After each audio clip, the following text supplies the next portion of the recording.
आणि मी छाती ठोक सांगतो, महाराष्ट्रातल्या कोणत्याही नेत्यांनी 1 तासाच्या आत राहुल गांधींच्या अपॉइंटमेंट घेऊन भेटायला जाऊन दाखवावं. कोणत्याही नेते, कोणत्याही प्रदेश अध्यक्षांसह कोणी दाखवावं 1 तासात, फोनवर बोलून दाखवावं. आणि असं जर नेतृत्व असेल तर खालच्या कार्यकर्त्यांनी कोणाच्या भरोश्यावर लढाई करायची, कोणाच्या भरोश्यावर बाजू घ्यायची. खरंय, सत्यजित तांबे बोलले हे खरंय. ते आता MLC आमदार आहे. ते मला याच्यात 2 गोष्टी बोलायचं वाटतात. एक तर आपल्या जीवनामध्ये ज्यांनी काही आपल्याकरता केलेलं आहे त्यांचं ऋण कायम लक्षात ठेवलं पाहिजे. नका बोलू तुम्ही, तर लक्षात ठेवलं पाहिजे. काँग्रेसचं योगदान सत्यजित करता सुद्धा खूप चांगलं राहिलेलं आहे.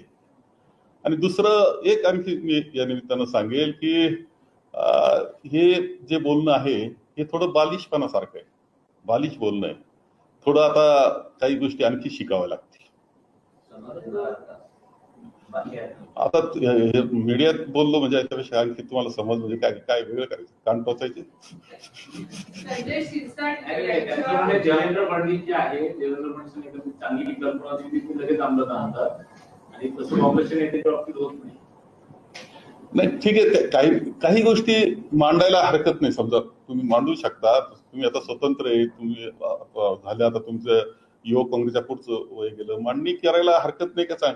परंतु काही कोणतं मांडावं कोणतं नाही हे शिकावं लागेल असं म्हटलं. परंतु राहुल गांधींवरती अशा पद्धतीची टीका त्यांच्याकडनं होते. त्यांनी युवक काँग्रेसचं काम केलंय, त्यांना वेगवेगळ्या संध्या काँग्रेसने दिलेल्या असताना परंतु काँग्रेसवरती अशा पद्धतीची नाही. म्हणून मी म्हटलं की जीवनामध्ये कदाचित काही बदल जीवनात होतातही, परंतु म्हणून कुणी ज्यांना आपल्या जीवनामध्ये काहीतरी योगदान दिलेलं आहे त्याचे ऋण माणसाने लक्षात ठेवले पाहिजे, मानले पाहिजे. नाही बाहेर बोललं तरी अंतःकरणात खोलवर ठेवले पाहिजे. राहुल गांधी त्यांच्या कुटुंबियाने भेटले होते तेव्हा सगळ्याच गोष्टी लक्षात ठेवल्या पाहिजे. याच्या वाक्यात सगळंच आलं.